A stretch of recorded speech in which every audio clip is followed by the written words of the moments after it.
Seterusnya, penonton Malaysia, kita akan teruskan dengan segmen komentar SPM untuk kita terus bertanyakan tentang apa antara persediaan yang dilakukan oleh Jabatan Bomba dan Penyelamat untuk kita bersama-sama menghadapi Musim Timur Laut yang akan dijangkakan akan bermula pada 11 November nanti. Dan pada hari ini kita bawakan temu jemput istimewa. Kita persilakan Penguasa Kanan Bomba 1, Tuan Roslan Aziz, Ketua Cawangan Pengurusan Operasi Udara, Bahagian Udara, Jabatan Bomba dan Penyelamat Malaysia. Assalamualaikum, selamat pagi. Waalaikumsalam, Ifan.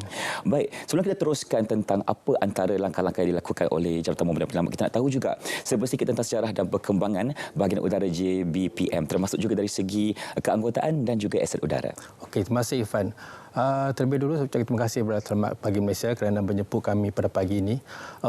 Unit Udara Bomba kita ditubuhkan pada tahun 1998, spesifiknya pada 11 September 1998. Pada mulanya kita mempunyai 2 buah helikopter MI-17 daripada Rusia. Kemudian kami telah berkembang secara mendadak, di mana kami setakat hari ini kita telah mempunyai 9 buah helikopter dengan 239 pegawai dan anggota, termasuk 26 orang juruterbang. Baik. Kalau kita nak lihat dari segi penugasan sesuatu operasi udara itu, bagaimana dilaksanakan di JBPM sebenarnya? Okey, fungsi dan tugas operasi udara ataupun bahagian udara dalam Jabatan Bomba yang Malaysia ini banyak.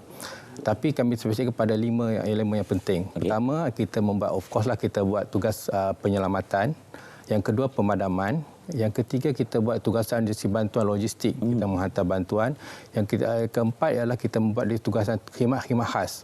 Dan yang kelima, kita tugasan kita termasuk juga dari segi kompetensi dan juga latihan kepada anak kapal. Baik, itu antara 5 ilmu penting tentang penugasan oleh Bahagian Udara Jabatan Bomba dan Penyelamat Malaysia. Kalau kita terus nak bercakap tentang strategi untuk Ops Musim Timur Laut ini, bagaimanakah strateginya? Okey, bila kita bercakap tentang strategi khususnya untuk Musim Timur Laut ni, kita tidak boleh lari daripada kita punya fundamental kepada untuk operasi, iaitu DMC, Disaster Management Cycle, di mana kita ada preparedness, kita ada recovery, kita ada respon dan juga mitigation. Jadi saya nak ulas berkenaan tentang preparedness. Untuk pada kali ini, untuk monsun timur laut pada kali ini, kami telah membuat satu strategi, iaitu kami telah mengenal pasti lokasi-lokasi pendaratan helikopter di seluruh Malaysia, supaya apabila berlakunya banjir atau berlakunya bencana, kita dapat merespon dengan cepat, di mana kita dah tahu, dah identify tempat-tempat pendaratan yang boleh digunakan oleh helikopter untuk menghantar bantuan atau membuat penyelamatan di lokasi. Okay. Jadi sebelum ni, mungkin sebelum ni kita hanya bergantung pada maklumat daripada tempatan, daripada pihak-pihak di lapangan. Tapi kali ini kita dah buat satu tindakan proaktif untuk mengenal pasti dulu awal-awal ni, supaya bila berlakunya bencana, kita lebih bersedia. Baik, betul. Kalau kita bercakap tentang kesiapsiagaan, itu penting untuk kita lakukan terlebih dahulu, supaya kalau ada beberapa halangan yang mendatang, kita boleh selesaikan dengan sebaik mungkin. Betul, dan kalau kita nak bercakap tentang cabaran terbesar yang dilalui, sekiranya kalau kita nak buat satu aktiviti penyelamatan tentang bencana banjir dan sebagainya, apa antara cabarannya?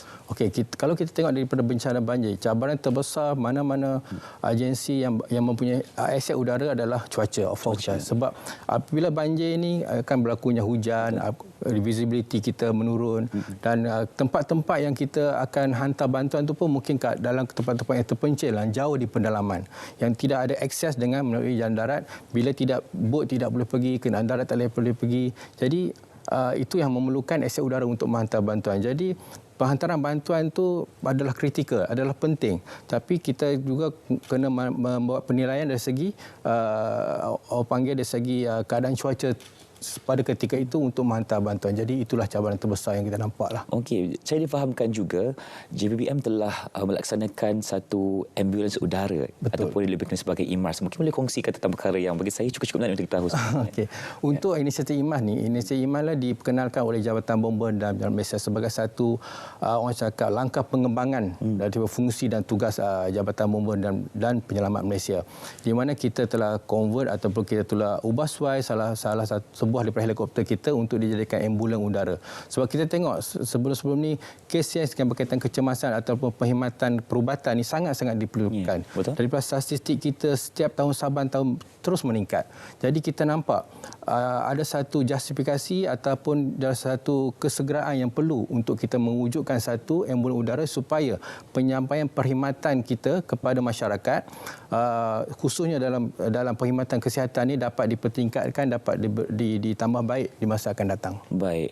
Dan kalau kita nak bercakap tentang soal perancangan jangka panjang oleh Jabatan Pemuda Penyelamat Malaysia, apa yang akan dilakukan nanti? Okey. Bila kita bercakap tentang soal jangka panjang ni, kita ada khususnya kita tak boleh lari daripada kita punya plan strategi kita. Kita cuba nak expand dan extend kita punya bahagian udara kita, di mana salah satu perkara penting yang bila bercakap tentang expand ni adalah berkaitan tentang penambahan aset udara lah, penambahan aset udara.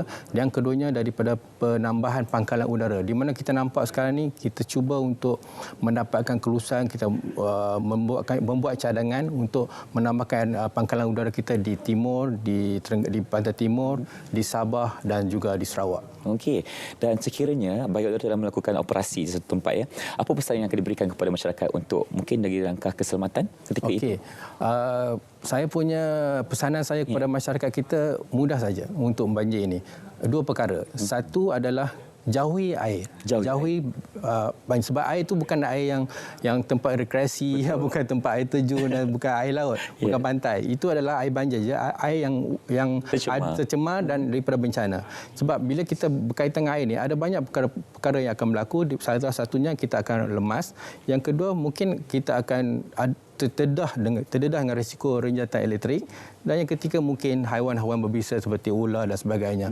Dan saya juga nak menyeru kepada masyarakat kita di luar sana supaya sama-sama kita pada tahun ini kita cuba sedaya upaya kita untuk mewujudkan atau memastikan zero kematian untuk dalam banjir ini. Sebab kita tengok Sabah tu ada saja kematian yang berlaku bukan saja disebabkan oleh banjir tapi disebabkan oleh kecuaian kita sendiri. Betul. Jadi saya rasa untuk tahun ini kita sama-sama bersama dengan Jabatan Bomba, bersama dengan agensi penyelamat pastikan zero dari segi kematian lah.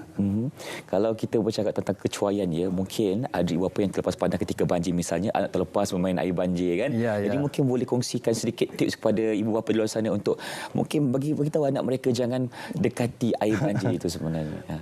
Silakan.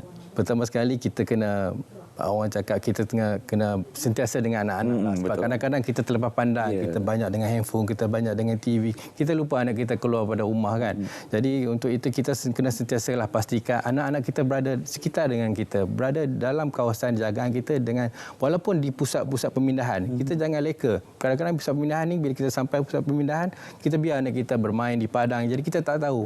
Cuma waktu makan je kita jumpa. Waktu lain dia main dengan kawan-kawan. Jadi itu adalah bagi saya menyebabkan risiko. Jadi sentiasalah kita pantau anak-anak kita. Kalau kita pantau anak-anak kita, insya-Allah kematian ataupun kecederaan dapat kita elakkan. Itu yang kita nakkan ni. Betul. Zero death Zero death untuk tahun ni. Untuk tahun ni insya-Allah. Dan sempena sambutan 25 tahun ni bahagian udara sendiri.